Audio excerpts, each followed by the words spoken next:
네, 이번에는 두 번째 섹션입니다. 이 사람의 세상 카운트 펀치라는 코너인데요. 이 코너에서는 과학 커뮤니케이터 이명원 박사님의 인생 철학과 비전 그리고 인간적인 면모를 들여다보겠습니다. 준비되셨죠? 네. 어릴 적 꿈은 그럼 천문학자. 네, 그러니까 제가 기억하는 이제 제일 오래된 게 기억들이라는 게 약간 나중에 이렇게 형성되기도 하잖아요. 그렇죠. 근데 이게 떠오르는 이미지들이 있는데 또 뭐 부모님이나 주변에서 얘기하는 고모가 얘기하는 거 들어보면 그랬던 것 같아요. 네. 그게 이제 그 초등학교 들어가기 직전 유치원 그때 이제 아폴로 11호 보면서 아, 천문학, 근데 천문학자라는 단어를 몰랐을 거예요. 뭐 우주 이런 걸 하고 싶다. 네. 그랬고 일관되게 음. 1972년, 3년 무렵에 네. 우리나라에서 처음으로 이제 아마추어 천문 클럽이 생겼어요. 그때 이제 가입을 해가지고 하니까 계속 천문학자가 꿈이었죠. 네. 그런데 이제 돌이켜 생각해 보니까 그게 이제 이제 취학 그 이제 학교에 들어갈 고 무렵에 어쨌든 천문학자를 이미 꿈꾸고 있었고 매력적이었는데 그 비슷한 시기에 다른 일들에 대한 꿈이 또 있었어요. 그 제가 이렇게 뭐 지필실 정리를 하다 보니까 네. 글 썼던 게 나오는데 초등학교 한 2학년, 3학년 때 쓴 뭐 추리소설 이런 원고지가 발견이 됐어요. 그리고 생각해 보니까 초등학교, 중학교, 고등학교를 관통하면서 계속 제가 교지 편집, 문예부, 신문반, 뭐 학교 신문 내는 거, 그다음에 고등학교는 심지어 문학 동인회를 조직하고 그런 활동들 하고 뭐 연극 연출도 하고 이런 활동들을 해왔거든요. 네. 그래서 언젠가는 보니까 그 이렇게 장래 희망의 주로 천문학자인데 중간에 가끔씩 극작가 이런 것 있었거든요. 네. 그리고 뭐 그렇게 해서 문학 동인회 활동도 하고 그리고 뭐 사실 SF 소설도 한번 발표한 게 있어요. 같이 그 다른 분들이랑 같이 해서 책으로 나온 것도 있고. 네. 그래서 그런 쪽의 꿈도 항상 갖고 있었던 것 같아요. 그래서 늘 이제 그 문학에 대한 그런 것과 뭐 천문학에 대한 것들. 그리고 실제로 대학교 원서 쓸 때 네. 저희 때는 이제 두 개의 학교를 쓸 수가 있었거든요. 그런데 뭐 아시겠지만 그 흔히 더 좋은 대학교를 보내겠다. 흔히 말하는 서열에 따른. 그래서 선생님들이 무리를 하시죠. 학생들이 가겠다는 학과가 아니라 네. 좀 그 과를 낮춰가지고 전혀 상관없는 과를 보내려고 하는. 그래서 저도 이제 천문학과 여기를 가겠다 그랬더니 뭐 이제 다른 학교에 뭐 거기를 막 강요를 하시는 거예요. 네. 그래서 제가 가고 싶은 천문학과 원서를 쓰고 다른 거 하나는 국문학과 원서를 썼어요. 근데 그 국문학과는 제가 고등학교 때 무슨 그 고등학생 100일장 이런 거 있잖아요. 네. 그걸 붙어서 이제 그 입학만 하면 뭐 대학원까지 장학금을 주기로 약정되어 있는 학교였거든요. 그러니까 이제 그걸 선생님들이 아니까 그 원서를 딱 써가니까 거기 진짜 갈 것 같잖아요. 네. 그러니까 이제 원서를 써주셨어요. 그러니까 그런 거 보면 그때까지도 천문학을 하겠다는 생각이 주류지만 그냥 문학을 할까 이런 생각도 계속 있었던 것 같아요. 문학의 꿈과 천문학의 꿈을 가지셨는데 네네. SF 소설을 썼으니까 두 개 다 이뤘다. 네, 뭐 어쨌든 간에 그리고 뭐 제가 강의 같은 것들을 꽤 오랫도록 이렇게 학교에서도 하고 하는 것 중에 하나가 네. 뭐 과학자가 읽어주는 문학이라서 그 과학을 바탕으로 한 문학 비평 이론 같은 것들을 모아서 강의하는 것들을 꽤 오랫동안 했고 네. 그게 한 출판사랑 계약이 되어서 그 책으로도 나올 거거든요. 그러니까 그런 거 보면 이제 어릴 때 하던 일을 예. 그냥 같이 하고 살고 있는 것 같아요. 그렇군요. 보면 이제 과학과 이 문학에 대한 꿈을 함께 키우셨는데 보니까 이 어렸을 때 그러면 받은 교육 중에 그런 동아리나 이런 천문 조직에 직접 최연소로 들어간 거 말고 가족에서 받은 교육에도 그런 영향이 있었습니까? 그러니까 가족은 일단 어머니 아버지가 너무 바쁘셨어요. 두 분 다 이제 교수를 하셨는데 네. 제가 어렸을 때는 이제 교수라도 뭐 초짜 교수들일 거 아니에요. 그러다 보니까 바빴겠죠. 네. 맨날 뭐 밤새도록 그러니까 일단 바빠서 뭐를 이렇게 간섭할 여유가 없었어요. 뭐 얘기해 놓으면 그 다음에 까먹으시고 할 수 없잖아요. 더군다나 할머니도 그때 약간 정치 활동 하시느라고 뭐 부녀회 이런 거 하셔가지고 너무 바쁘셨어요. 네. 그러다 보니까 부모로부터 이렇게 뭘 어떻게 해라든가 영향을 받거나 직접적인 그런 거는 없었어요. 그리고 그러니까 간섭이 없는 대신에 뭐 그런 거죠. 그 대신에 두 분 다 이제 그 학교에 계시니까 책이라든가 논문이라든가 뭐 이런 문건 같은 것들이 집에 굴러다녔어요. 그런 것 중에는 뭐 당시 뭐 예를 들면 금지된 서적이라든가 또는 내밀하게 나오는 정보라든가 이런 것들 있을 네. 거 아니에요. 그래서 어릴 때부터 그런 정보에 많이 노출이 되어서 그런 게 되게 좋았어요. 그러다 보니까 남들이 또래 친구들이 접할 수 없는 책이라든가 문건에 대한 그 것이 있고 좀 커서 중고등학교 때는 제가 요청을 했죠 부모님한테 뭐 금지된 서적이라든가 이런 것 찾아달라고. 왜냐하면 그러면 이제 밖에 나가서 사고 치느니 아내 사이라서 다 찾아주시고 네. 그런 걸 해서 제가 중학교 3학년 때부터 고1 때까지 그러니까 그 찌라시라 그러죠. 그런 거를 한 달에 한 2개씩 만들어서 친구들한테 뿌렸어요. 그러니까 그런 데서 오는 정보가 있잖아요. 네네. 뭐 정치적인 것도 있고 그다음에 뭐 제가 초등학교 고학년 때인가 성의 정치학이라는 책이 있었는데 네. 그게 되게 뭐 약간 사회 그 과학적으로 하고 되게 그런 책인데 에피소드 같은 게 되게 뭐라 그럴까 좀 이렇게 어린 마음을 자극하는 이런 에피소드도 있잖아요. 뭐 네. 그런 거에 꽂히면 좀 그런 거 따기도 하고 네. 그 다음에 이제 우리나라가 격변기였으니까 이렇게 왜곡된 것들이 이제 TV 방송에 신문에 실리는데 저는 이제 동네 책방 가가지고 뭐 타임지라든가 뭐 외국 신문들 그다음에 AFKN 이런 거 보고 뭐 그런 것들 다 수집을 해가지고 제가 이렇게 등사라 그러죠. 그걸 만들어서 이렇게 하면 한 30개 정도 만들면 이렇게 뭉개지거든요. 그러니까 네. 그 정도 만들어서 학교 가서 친구들한테 뿌리고 그러니까 그런 거를 만들었거든요. 네.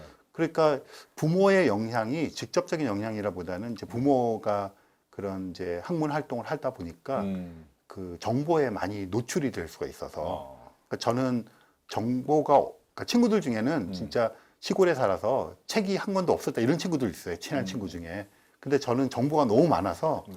오히려 그 정보를 추려서 내 나름대로 소화하는 식의 훈련이 된 것 같아요. 그래서 찌라시 만든 것도 사실은 너무 많은 정보가 있으니까 그랬던 것 같고. 그래서 부모의 영향이라면 그런 어떤 환경적인 영향 이게 되게 컸던 것 같아요. 예. 보니까 이제 좋아하는 과학을 평생 하시는 것 같아요. 네, 그러니까 과학을 한다기보다는 이제 화두가 별인데 네. 그 처음에는 이제 아마추어 전문하다가 천문학자가 되었다가 지금은 별과 우주를 가지고 일반인들에게 얘기를 들려주는 스토리텔러가 된 거잖아요. 네. 그러니까 뭐 과학을 한다기보다는 별이라는 주제를 가지고 평생 이런저런 일을 하며 살아가는 셈이 된 거죠. 즉 제일 좋아하는 별 얘기할 때가 제일 즐겁습니까? 지금도 그래요. 그러니까 그러니까 그때의 느낌을 네. 기억해낼 수는 있는데 그때처럼 막 흥분되진 않아요. 그러니까 어릴 때 막 그 벅찬 느낌들 있잖아요. 네, 네. 그 느낌을 그대로 제가 재현할 수 없어요. 생물학적으로는. 근데 그거 생각하면 미소가 지어지고 여전히 약간의 호르몬이 분비가 되겠죠. 그래서 되게 즐겁죠. 그렇군요. 인생의 가치관은 뭡니까 그러면? 교수님? 그 제가 중3 때부터 고1 때까지가 그 사춘기였어요. 말하자면. 그러니까 사춘기를 여러 가지 형태로 겪잖아요. 그렇죠. 저는 그때 약간 그러니까 그 전에 이제 정보에 많이 노출이 되니까 그때 책도 되게 많이 읽은 상태고 뭐 철학책, 문학책 별로 해볼 거 그러다 보니까 되게 사변적이었어요. 그 존재에 대한 생각, 나는 누구인가 뭐 이런 거 있잖아요. 그래서 그때 하여간 사춘기가 끝나면서 그러니까 내 자신에 대한 결론을 내렸던 것 같아요. 그러니까 이제 나는 누구인가 뭐 이런 거 있잖아요. 그게 뭐냐면 그냥 나는 헛개비다. 그러니까 그 뭐 분자들이 막 모여가지고 있고 거기서 생명 현상이라는 게 발현되고 내 의식과 이런 것들은 뇌의 이런 연결에 대한 활동이고 그러니까 이거는 그냥 내가 나라는 주체가 있는 것이 아니라 그렇게 흘러가는 현상이고 잠깐 모였던 것뿐이다. 이렇게 이제 결론이 났어요. 그러다 보니까 이 이제 두 가지가 생기는 거죠. 하나는 이 순간이 되게 중요하잖아요. 이렇게 생각할 수 있는 건 요때뿐이니까 내가 자기 자신이 되게 소중한 사람이 되는 거죠. 그러니까 자기를 이제 아껴야죠. 네. 그러다 보니까 남도 아껴야 되는 거죠. 역지사지로 그런 게 있었고 또 한 가지는 그러니까 기본적으로 이제 그 이게 완성이라고 하는 것이 없는 거죠. 그래서 유한성에 대해서 이제 인정하고 체념하는 거죠. 어차피 나는 죽을 수밖에 없고 끝날 수밖에 없다. 그러니까 유한하니까 어떻게 살아야 되겠다. 거기서 가치관이 생기는 건데 유한하다는 것은 완성할 수 없다는 거잖아요. 그러니까 삶 자체가 미완성이라고 생각을 하게 된 거예요. 그러니까 모든 게 미완성인 거죠. 그래서 그 가치관이 생긴 게 저는 약간 그때 되게 충실하게 하자고 하는 식의 결론이 된 거예요. 그래서 뭐 거창한 어떤 그 목표를 내세우거나 이러기보다는 지금 이 순간에 만나는 사람한테 되게 진실되게 대하고 그 사람과 교류하고 그렇게 하는 것이 이제 굉장히 중요해지는 가치관이 형성된 거죠. 그러네요. 혹시 기억에 남는 선생님은 계십니까? 선생님들 기억에 남는 선생님 많이 있죠. 네. 그러니까 저를 괴롭혔던 선생님이나 뭐 좋아했던 선생님이나 그러니까 항상 학교에서 전교 1등은 아닌데 반에서 1, 2등 정도를 유지하는 학생이었기 때문에 그 저를 비호하는 선생님들이 있어요. 이렇게 밀어주고 믿어주는. 반면에 또 싫어하는 선생님들이 생길 거 아니에요. 그러다 보니까 사실 학교 안에서 자유도가 좀 컸어요. 뭐 어떤 활동을 하기에. 그런 반면에 또 그걸 싫어하는 선생님들이 있는데 뭐 싫어하는 선생님들 빼고 좋아하는 선생님들만 얘기를 하자면 이거 되게 웃기는 이야기인데요. 제가 중학교 1학년을 마치고 그 겨울방학 때 전학을 갔어요. 그러니까 중학교 1학년 때. 예. 그러니까 전학을 가면 중학교 1학년 겨울방학 때 전학을 가니까 누가 전학 가는지 모르잖아요. 그렇죠. 그래서 이제 중학교 2학년 첫 시간을 들어갔는데 그럼 뭐 반도 달라졌으니까 누가 전학 가는지 딴 반인지 모르는 모르죠. 거고 또 저희 때는 70명이었거든요, 한 반에. 많죠. 예. 그리고 15반이었어요. 그러니까 이게 뭐 지들끼리도 모르는 거잖아요. 그런데 마침 그 담임 선생님이 전근을 오신 거예요. 그래도 뭐 구태여 전근을 오셨는데 저를 불러내가지고 전학 왔다고 소개를 한 거예요. 그러니까 전 되게 유명해졌죠. 왜냐하면 애들이 한테 인지도가 확 높아진 거잖아요. 그렇죠.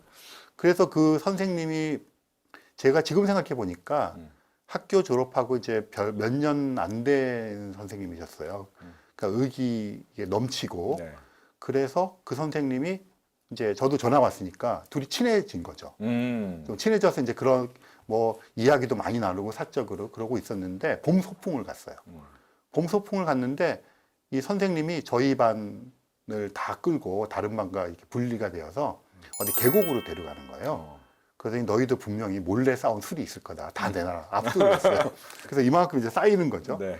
그게 쌓였는데 그걸 가지고 그 약간 공업 기술 이런 거 가르치는 선생님이셨는데 애들 일렬을 쭉 세워놓고 술을 한 잔씩 주는 거예요. 선생님한테 술을 배우고 뭐 이런 거 있잖아요.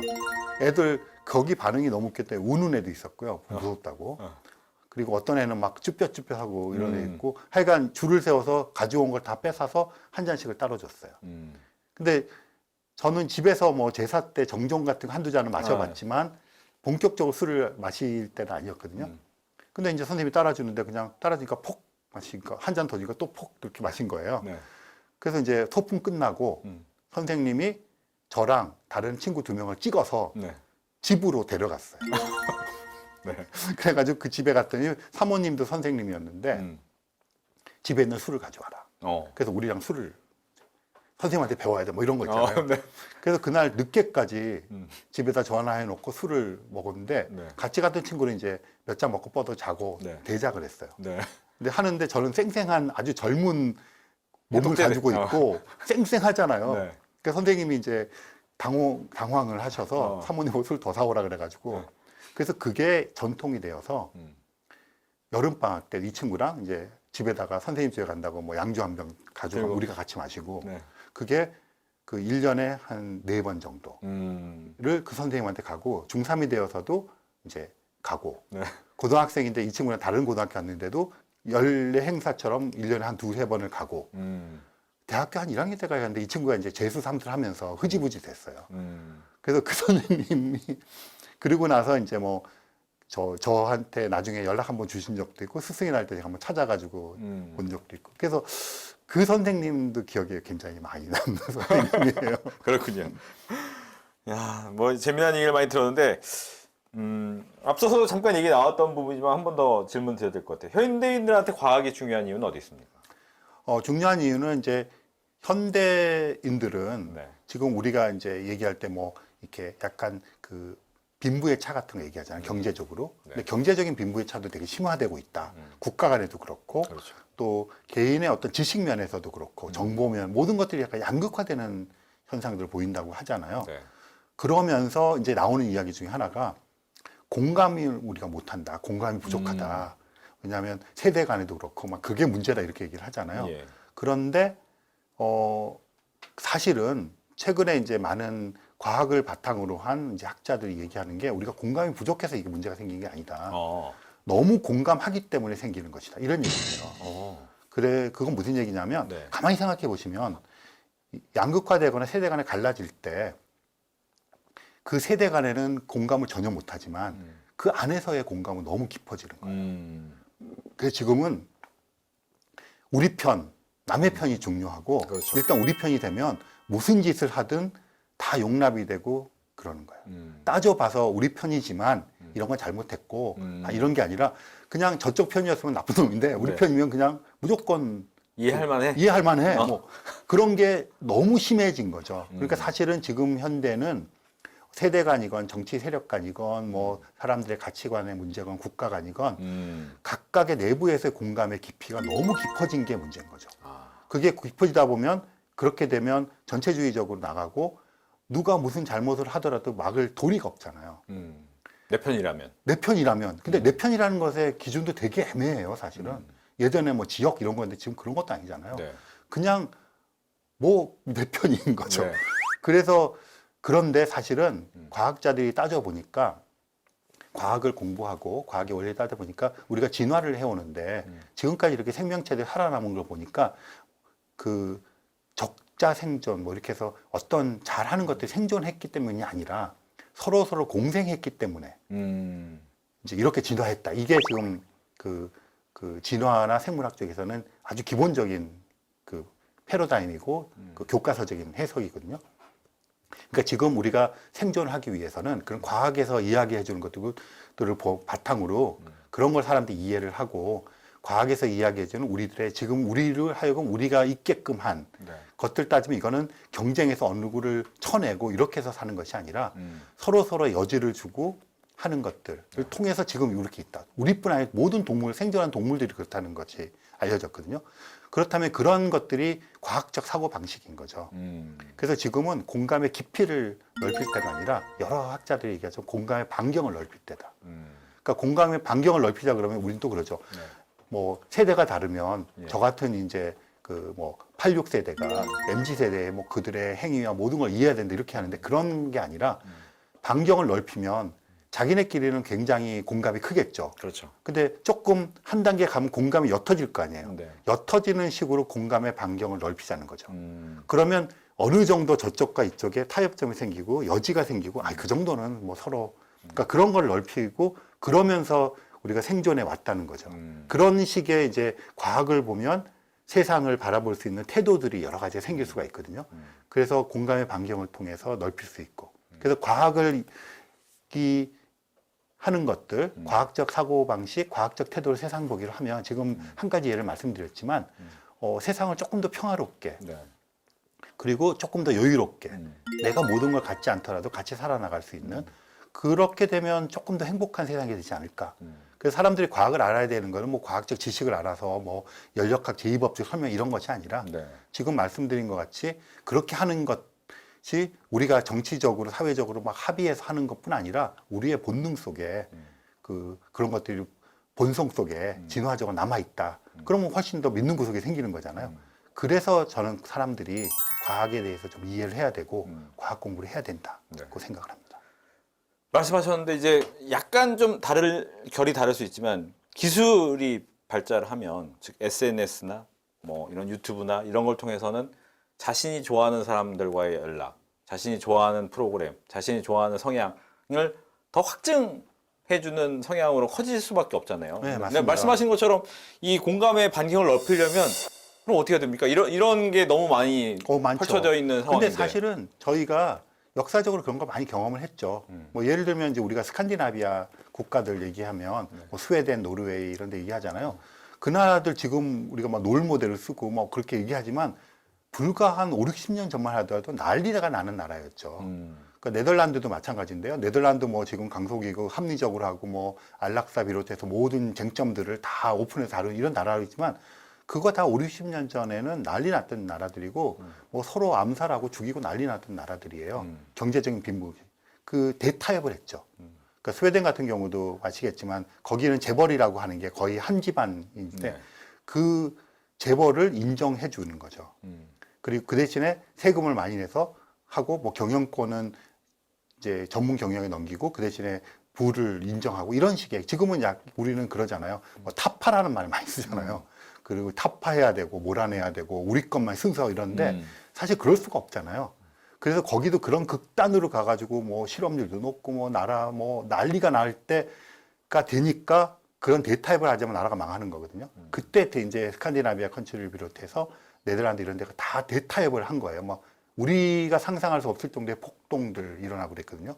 그런 예들이 있어요. 그러니까 우리가 뭐 노사정위원회 이런 거 도입해서 하려는 것도 그런 건데 우리나라는 그런 게 심하지만 그래도 그들이 겪었던 것에 비하면 심하지 않은 것 같기도 해요. 우리는 최소한 가서 막 죽이지 않잖아요. 그래서 어쩌면 그렇게 가지 못하는 걸 수도 있어요. 그렇게 되자는 얘기가 아니라 하지만 우리는 역사에서 그런 거 배웠잖아요. 그렇다면 그런 것들을 도입을 해서 그렇게 가는 것이 우리를 부강하게 만드는 길이고 행복한 만드는 거니까 그런 걸 끊임없이 추구해야 될 것 같아요. 그리고 우리가 이루지 못한 게 아니라 다른 나라지만 이룬 나라들이 있잖아요. 그러니까 그걸 반면교사로 삼아야죠.